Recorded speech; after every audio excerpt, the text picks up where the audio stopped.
Welcome back to my channel. চলে আসলাম আজকার একটা নতুন ভিডিও নিয়ে। কাছে দূরে দেশ বা দেশের বাইরে থেকে তোমরা যারা আমার ভিডিওটা দেখছো, তোমাদের সবাইকে আমার অন্তর থেকে অনেক ভালোবাসা। আশা করছি তোমরা খুব ভালো আছো এবং সুস্থ আছো।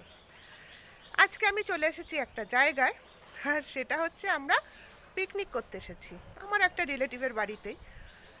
তো বাড়ির থেকে ভাবলাম ভিডিওটা স্টার্ট করি, কিন্তু এতটাই লেট হয়ে যায় বাঙালি টাইম আর কি। তো তার জন্য আর বাড়ি থেকে ভিডিও করতে পারিনি। তো চলে আসলাম এখানে, তো এখান থেকেই ভিডিও করছি। আর এই যে এই বাড়ির পুচকি। তো আর এত রোদ, প্রচণ্ড প্রচণ্ড রোদ, কে বলবে এটা হচ্ছে ডিসেম্বর মাসের 27 তারিখ, মানে এতটাই রোদ। তো ঠিক আছে, চলো কি হচ্ছে না হচ্ছে বলছি। আর রোদ দেখে দেখো, মানে প্রচণ্ড গরম লাগছে। তো ঠিক আছে, কি করছি না করছি সবই বলছি। আর অনেকেই আছে, সবার সাথেই তোমাদেরকে পরিচয় করিয়ে দেবো। আর এই যে পুচকি এই বাড়ির। ঠিক আছে, চলো পরে আবার তোমাদের সাথে কথা বলছি। এই হলো সেই দাদু, যেই দাদুর সাথে তোমাদেরকে পরিচয় করিয়ে দিয়েছিলাম। আর তোমরা বলেছিলে বাবা এত বাচ্চা দাদু। হ্যাঁ, তবে আমি দাদু ডাকি না, আমি ডাকি বুবাইদা। তো এই বুবাইদার বাড়িতেই আজকে হচ্ছে পিকনিক, বুবাইদাদের বাড়ির ছাদে।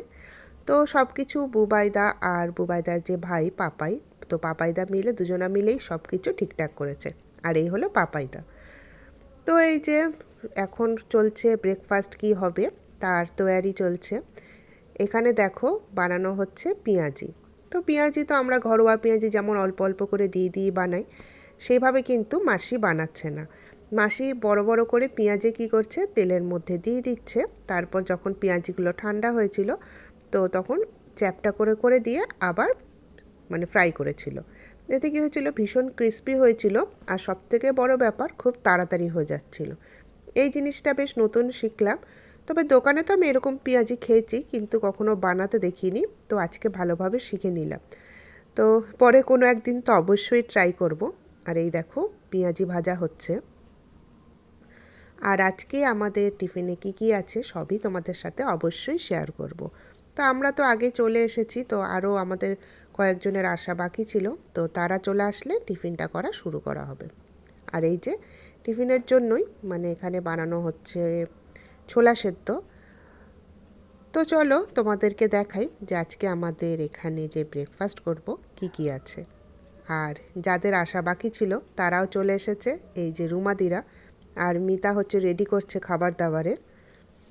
তো চলো তোমাদেরকে দেখিয়ে দিই কী কী আছে। আছে হচ্ছে মুড়ি, ছোলা সেদ্ধ, তারপরে কুচানো শসা, লঙ্কা, কুচানো পেঁয়াজ, আর যেটা মেন খাবার সেটা হচ্ছে পেঁয়াজি।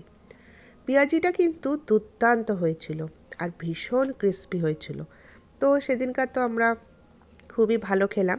তো যেহেতু আমি ভয়েসটা পরে দিচ্ছি, তাই তোমাদেরকে বলতে পারছি যে ব্রেকফাস্টটা কিন্তু আমাদের দারুণ ছিল সেদিনকার। আর সকালে তো আমরা নর্মালি এরকম পেঁয়াজি ভেজে খাই না, কিন্তু অন্যেরা ভেজে দিলে সত্যিই কিন্তু ভালো লাগে খেতে। তো আর এই দেখো তোমাদেরকে আরেকজনের সাথে আমি পরিচয় করিয়ে দিই। এই হলো আমার এক মামি, আর এর নাম হচ্ছে সোমা। আমার থেকে যেহেতু অনেক ছোট, তাই তার জন্য আমি মামি ডাকি না, নাম ধরেই ডাকি। আর তোমাদেরকে তো বলেইছিলাম আমার দাদু, দিদিমা, মামা, মাসি, মামিরা আমার থেকে বেশিরভাগই সবাই অনেক ছোট ছোট। আর তা না হলে আমার থেকে খুব একটা বেশি বড় না। আর এই হলো এক মামা, মানে এই মামি যে দেখালাম তারই হাজব্যান্ড আর কি। এই হলো মামা। আর এই যে বাচ্চারা খুব খেলা করছে, ভালোই লাগছিল। আর যেহেতু গান হচ্ছিল কপিরাইট পড়বে বলে আমি তো আওয়াজগুলো দিইনি। তবে মনে হয় কথাবার্তাগুলো দিলে মনে হয় বেশি ভালো হতো, তাই না? কে কী কথা বলছে, হাসাহাসি করছে। আমরা সবাই মিলে বসে তো খাওয়া দাওয়া করলাম সকালের, তারপরে তো আমরা সব কাজে লেগে পড়েছিলাম। আর এই দেখো, এই হচ্ছে এই বাড়ির বড় মা, আর পাশে মামুনি হচ্ছে খাচ্ছে, আর পুচকি দুটো বসে বসে খাচ্ছে। তো খাওয়া দাওয়া কমপ্লিট করার পর যে যার কাজে আমরা লেগে গেছিলাম। তো ভীষণ মজা হয়েছিল, শুধু একটু প্রবলেম হয়েছিল যে 27 তারিখে গেছিলাম, তোমাদেরকে তো বললামই, মানে 27শে ডিসেম্বর। সেই দিন ছাদে এত রোদ ছিল যে আমরা কি করব খুঁজে পাচ্ছিলাম না, মানে কি দিয়ে আমার নিজেদেরকে ঢাকবো আর কি। আর দেখো পিকনিক মানেই তো এরকম আলাপ আলোচনা হবেই, তাই না? আলাপ আলোচনা ছাড়া তো পিকনিক হবে না। আর এইদিকে ফটোশ্যুট চলছে, তার সাথে রিলস বানানো চলছে। তো তো বেশ ভালোই লাগছিল। তো ওরা যখন ফটো তুলছে আর এই যে রিলস করছে, পাশে আমিও ওদেরকে একটুখানি ক্যামেরাবন্দি করে নিলাম। আমি যে শুধু ঘুরে ঘুরে সবার ভিডিও করেছি সেটা না, আমিও কিন্তু অনেক কাজ করেছি। তবে ভিডিও করার আগে কাজ করে নিয়েছিলাম, মাঝখানেও কাজ করেছি। তো এই যে ভিডিও করছিল এটা কিন্তু আমি সেই সময় জানতাম না। তো ভালোই হলো যে প্রমাণ থেকে গেল যে আমি শুধু ভিডিও করিনি, আমি কাজও করেছিলাম। এই নিয়ে একটু হাসাহাসি হচ্ছিল সেই সময়। আর এই যে পোস্তর জন্য আলু কাটছিলাম, তো অনেক কিছুই রান্না হয়েছিল, কি কি সবই তোমাদের সাথে শেয়ার করব। আর এই যে তার সাথে তো ভীষণ হারে গল্পগুজব চলছিল। আর তার মাঝখানে পাপিয়ার সাথে তো তোমাদেরকে আগে পরিচয় করিয়ে দিয়েছিলাম। পাপিয়া এসে সবাইকে প্রসাদ খাইয়ে দিচ্ছিল। আর এখানে সব মটরশুঁটি ছাড়ানো হচ্ছিল, আর আমরা মজা করছিলাম যে মটরশুঁটি ছাড়ানো হচ্ছে, সবাইকে কিন্তু হেলমেট পরে করানো হবে। তার কারণ হচ্ছে কে কোন সময় টুক করে মটরশুঁটি ছাড়াতে ছাড়াতে মুখে দিয়ে দেবে, তো তার জন্য সবাইকে হেলমেট পরানো হবে যারা যারা মটরশুঁটি ছাড়াচ্ছ। এই নিয়ে একটু হাসি মজাক হলো। তারপরে তো বললামই যে রোদের জন্য সবথেকে বেশি অসুবিধা হচ্ছিল। তারপর মাঝে তো অনেক ফটোশ্যুটও হলো। পিকনিক করব, ফটোশ্যুট করব না সেটা তো হয় না। তবে নাচেরও অনেক প্রোগ্রাম ছিল, কিন্তু সেই নাচটা আর হয়নি। মানে এত রোদে আমরা একদম নাজেহাল হয়ে গেছিলাম। মানে কে বলবে যে সেদিন ডিসেম্বর মাসের শেষের সময়কার আর কি।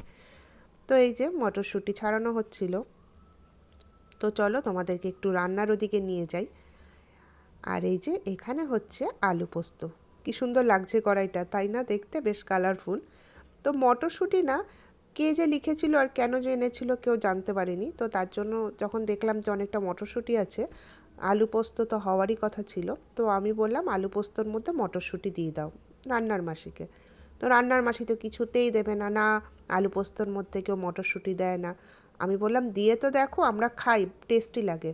যখন দিয়েছে তো সবার ভীষণ ভালো লেগেছিল খেতে।